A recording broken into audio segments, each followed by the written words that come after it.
Good morning, everyone.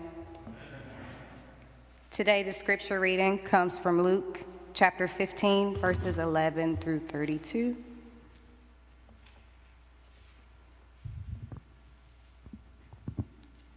Then Jesus said, "There was a man who had 2 sons. The younger of them said to his father, 'Father, give me the share of the property that will belong to me.' So he divided his property between them. A few days later, the younger son gathered all that he had traveled to a distant country, and there he squandered his property in dissolute living. When he had spent everything, a severe famine took place throughout the country, and he began to be in need. So he went and hired himself out to one of the citizens of that country, who sent him to the fields to feed the pigs. He would gladly have filled himself with the pods that the pigs were eating, and no one gave him anything. But when he came to himself, he said, 'How many of my father's hired hands have bread enough to spare, but here I am dying of hunger? I will get up and go to my father, and I will say to him, Father, I have sinned against heaven and before you. I am no longer worthy to be called your son. Treat me like one of your hired hands.' So he set off and went to his father. But while he was still far off, his father saw him and was filled with compassion. He ran and put his arms around him and kissed him. Then the son said to him, 'Father, I have sinned against heaven and before you. I am no longer worthy to be called your son.' But the father said to his slaves, 'Quickly, bring out a robe, the best one, and put it on him. Put a ring on his finger and sandals on his feet. And get the fatted calf and kill it, and let us eat and celebrate. For this son of mine was dead and is alive again. He was lost and is now found.' And they began to celebrate. Now his elder son was in the field, and when he came and approached the house, he heard music and dancing. He called one of the slaves and asked what was going on. He replied, 'Your brother has come, your father has killed the fatted calf, because he has got him back safe and sound.' Then he became angry and refused to go in.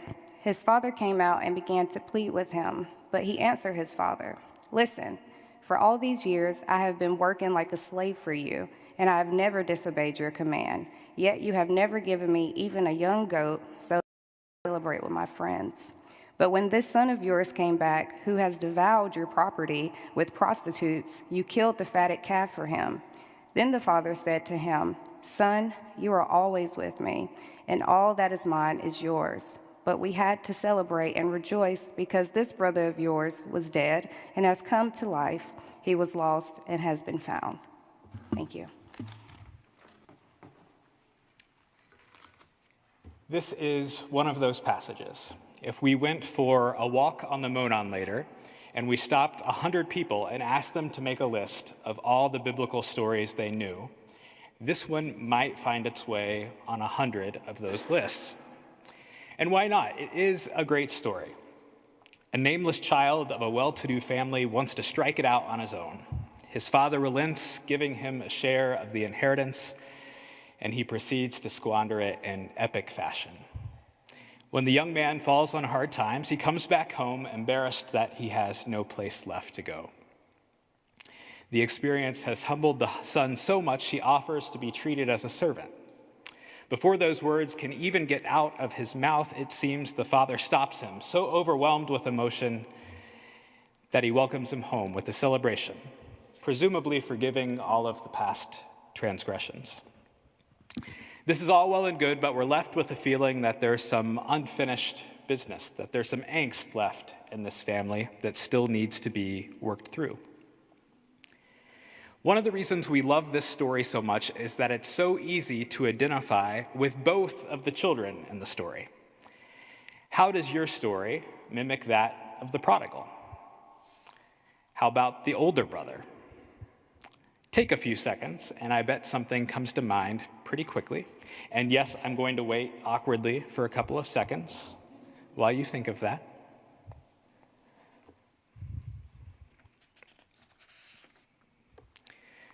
Were you able to find yourself in both of those sons? For me, it goes a little something like this. First, as the prodigal. I had dreams and ambitions and a plan to get them. I was good at executing that plan, until it failed. Angry and depressed, I didn't know who I was or what I wanted to be. Everything became a cause to me. Everything was a matter of justice. Except that, of course, it wasn't, and the facade eventually fell apart. I didn't think it would take me until I was 30 years old to figure out who I was. And I didn't think I'd be starting a second career at 37. But here I am. I've reclaimed my voice, a genuine voice, and I owe this community and so many of you for that. Sure, some opportunities may have been squandered, but the present feels pretty sweet. How about as the older child? Let's be real, this one is usually easier to find ourselves in. I've worked so hard. I've done everything you've asked of me. Never even complained, even though that's not true. And you buy her the nice car? You give the other guy the promotion?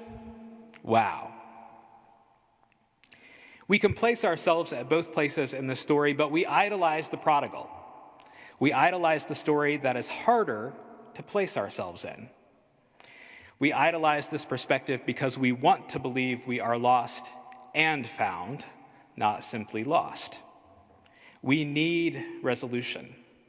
We idolize resolution and finality. We love stories of transformed lives. They give us that warm, fuzzy feeling on the inside. The spring outside reminds us that there is nothing better than being witness to death and rebirth. We get to see someone else's life be turned around while also celebrating the hope that our life and the lives of the people we love might also be transformed when we need it the most. This hope is intoxicating. We idolize this transformation from prodigal to saint so much, I dare say it's addictive. In many ways, the story of the prodigal has become the American story, the Christian story. It's in our music. I once was lost, now I'm found. It's in our cliches.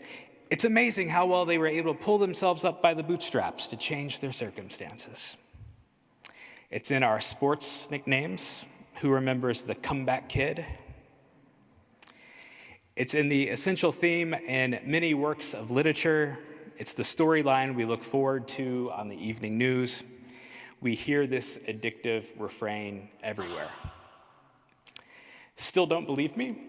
Take a look at our last 4 presidents: Bill Clinton, George W. Bush, Barack Obama, and Donald Trump.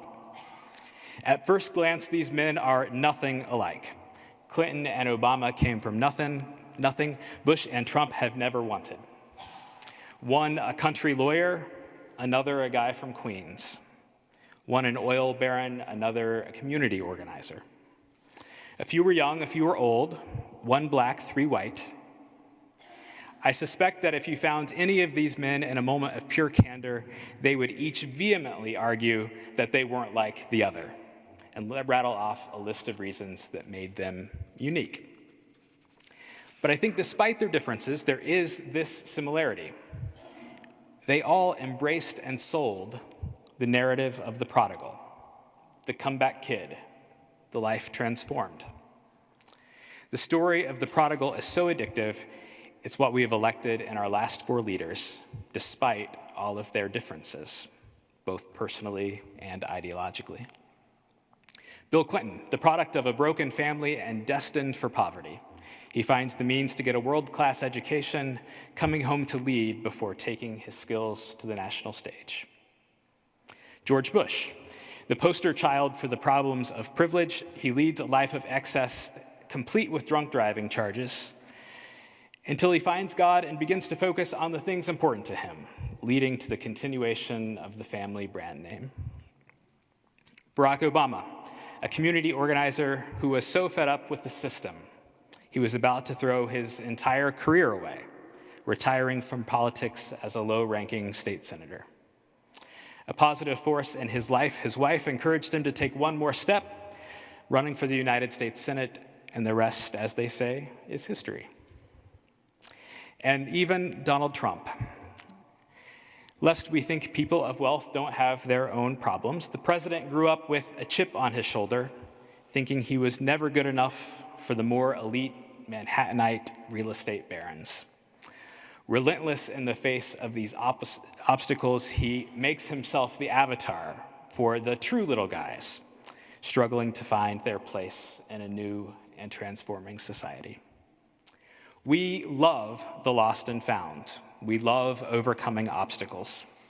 Celebrating the lost and found is our American and Christian tradition. We are addicted to the prodigal, except we have the definition wrong. If you ask those same 100 people on the Monon what prodigal means, they would probably say something like rebellious or runaway, maybe even romanticize it a little bit with a word like maverick. But that's not what prodigal means. A prodigal is someone who is lavish and frivolous, wasteful without regard for standard convictions. The real prodigal in this story isn't the son who has returned, but the father. Sure, the son is prodigal in the sense that he wasted away his inheritance on frivolous things, but the father's character more fully fits the definition. The father in the story is someone who is simply uninterested in following your rules, simply uninterested in following society's rules. He marches to the beat of his own drummer and spends his wealth the way he pleases and doesn't care what you or his family thinks about it. Framed like this, it's easy to dislike the father's mindset. The lavishness doesn't fit into our traditional Christian narrative. In this context, it was unheard of to give someone their share of an inheritance before one died. So what, says this father? He gives his son half, likely knowing full well he would squander it all the first chance he got. We're told later in the story that protections had been placed on the other son's inheritance, also unheard of in this ancient context. The father is taking care of his family no matter what, even when it's countercultural. You would never see the patriarch of a prominent family running down the road to meet anyone, much less someone down on his luck and coming to grovel. I suspect the father wasn't thinking about these standards, filled with a lavish joy of seeing his loved one as he joyfully ran toward him. We know that meat was rarely eaten, so we know this is indeed going to be a celebration. The festive clothes are in waiting, perhaps indicative that the father in this story had the divine knowledge that this homecoming was going to be the outcome all along.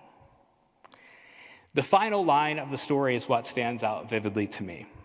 The father says, "We had to celebrate and rejoice because this brother of yours was dead and has come to life. He was lost and has been found." We had to celebrate. Not a choice. The sequence of welcome, forgiveness, and celebration, this lavishness, this wastefulness, wasn't just possible, it was required. It's likely no accident that Jesus is teaching us how to celebrate such a resurrection during this season of Lent, when we know the events, good and bad, that lie before us in just a few short weeks. We don't romanticize this image as much, do we? Who does the father think he is? Ignoring rules, giving stuff away, indulging people who don't deserve it? Doesn't he know his resources could be spent better elsewhere? Surely we know better than him how to spend his wealth and take care of his family. We are down with a life transformed. We are less excited about the constant, lavish love of this father. For all of the lavishness, it's all pretty normal. It's what we expect, maybe even a little boring. The irony is that the father in this story doesn't fit our Christian narrative well, but almost certainly the father in this story is meant by Luke to be the personification of God in our lives. A figure that bestows lavish love on us all without discriminating between the deserving and the undeserving. God, like the other father in this story, doesn't just hope for forgiveness and celebration, God requires it. Grace and mercy abound for everyone. God, like this character, is simply uninterested in the senseless rules of order we have created for ourselves and each other. God knows better, God does better, and God encourages us to be better also. With this image of God fresh in our minds, imagine a world with more prodigal fathers and fewer prodigal sons. It's not too hard to do. It's the world God created, the world Jesus will redeem. It's the world we are blessed with the responsibility of taking care of. Far be it from the gay guy to ask this question, but what if we were a little more lavish, a little more wasteful, through a few more celebrations? What if we liberated ourselves, even if only just once in a while, from the crippling expectations that society has deemed so important? What if we found some time to not just enjoy the things around us, but to create joy in the things around us? What if we asked our politicians less about where they've been and more about where they want to go? What if we cared more about the smile on the face of the person picking up the cake than whose wedding it was going to be served at? What if we had a family dinner and we used the good dishes just because we had them and not because it was a special occasion? What if we looked at forgiveness, grace, and mercy not as lofty things we might never attain, but things that we are required to do? Not for the forgiven, but for ourselves.